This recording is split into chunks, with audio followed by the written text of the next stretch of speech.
Hello সবাইকে, good morning. তো তোমরা সবাই কেমন আছো? আশা করছি সবাই খুব ভালো আছে, আর আমরাও ভালোই আছি। তো বেশ কিছুদিন ধরে তো তোমাদেরকে ব্লগ দিইনি আমি। আর আজকে হচ্ছে 4ঠা মে, আর মনের মধ্যে অনেক চিন্তা।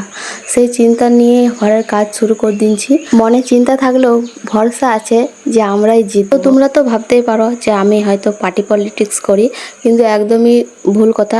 আমি এখনো পর্যন্ত কোনো পার্টি পলিটিক্সে যাইনি, আর আশা করছি পরে যেতে পারি।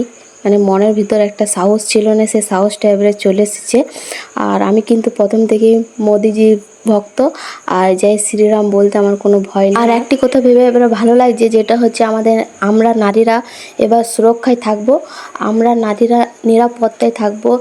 আর আমাদেরকে আর চিন্তা করতে হবে না রাত 10টার সময় বেরোতে, কারণ আমরা জানি যে আমাদের একটা সরকার আছে যার উপর আমাদের সব ভরসা। আর সে যেন ভালো সঠিক পথে থাকে, যেমন মানে কথা দিয়ে শুরু করেছে সে কথার যেন শেষ পর্যন্ত রাখতে পারে, এইটুকুই আশা। তো মানে মনের মধ্যে একটা চিন্তা তো থাকতেই পারে, ভরসা তো পুরোপুরি আছে তার। তো আমার একটি রিকোয়েস্ট আমাদের প্রধানমন্ত্রী নরেন্দ্র মোদীর কাছে, সে যেন আমাদের যে কথা দিয়ে শুরু করেছে সে যেন একদমই পাল্টে না দেয়। কিন্তু জানি পাল্টাবে নেই, তবুও আমার ছোটো মুখে বড় কথাটা যেন মানে হয়।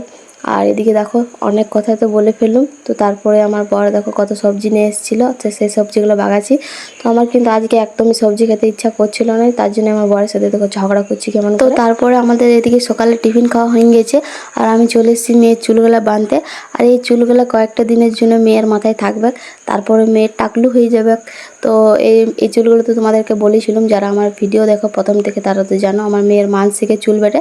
আর যারা জানো না তারা জেনে নিলাও, নতুন ভিডিও আমার যারা দেখছো আর চ্যানেলটাকে সাবস্ক্রাইব করে রাখো, তাহলে তোমরা জানতে পারবে আমার মেয়ের কোন ঠাকুরের কাছে এই মানে চুলগুলো মানসিক আছে। আর আমি কখন মানসিকটা দেবো সেটা তোমাদেরকে ঠিক টাইমে বলে দেবো, আর কোন তারিখে দেবো সেটাও বলে দেবো। তো এদিকে দেখো মেয়ের চুলগুলো বাঁধা হয়ে গেছে, আর এই কতগুলো টয় পেয়েছে কিনটা জয় থেকে, সেগুলোই দেখাচ্ছে। আর সত্যি টয়গুলো খুব সুন্দর, ছোট ছোট কিউট কিউট দেখতে। এবারে কিন্তু ভালো ভালো টয় পড়ছে। আর দেখো একটা প্যাঙ্গুইন ছিল, আর এটা যেমন হাঁসের মতন, কিন্তু এটা হাঁস নয়, এটা হচ্ছে টুনটুনি পাখিগুলো। কিন্তু একে কী নাম বেশ বলছিল ওর বাবা, ভুলে গেছি আমি। তো তার জন্য মেয়েকে একটু আদর করে দিয়েছি, ওর কথাগুলো শুনে পরে মানে ওকে কিসে লেগে যায় আমার। তো তার জন্য তো অনেক আদর করা তো হয়ে গেলো মেয়েকে। তারপরে এদিকে দেখো আমার বরের সকালবেলায় রেডিও চলছে, আর এগুলো ওর ফেভারিট, জানি না কেন। ওর পুরনো ঐতিহ্য জিনিস মানে ওর খুব পছন্দ, সত্যিই পছন্দ হওয়ারই দরকার। তো তারপর আমার সব কাজ হয়ে গেছিলো, আর এই সবজিগুলো আনার থেকে ঝগড়া হয়েছিল, তার মধ্যে থেকে কিছু সবজি রান্না করেছি। ওই কাল্লা আলু ভাজা করেছি আর পটল আলু ঝোল করে দিয়েছি। তো আমার বর দুটি খেয়ে পরে তো কাজে চলে গেছে। আর এদিকে আমাদের মা মেয়েরও চান হয়ে গেছে, তো আমাদের খাওয়া দাওয়া হয়ে গেছিলো। তো তারপরে আমার খুশিটা দেখো, আর এদিকে আমাদের প্রকৃতিও জানান দিচ্ছে যে আমরা জিতে গিয়েছি, আমাদের রাম আসতে চলেছে, জয় শ্রীরাম।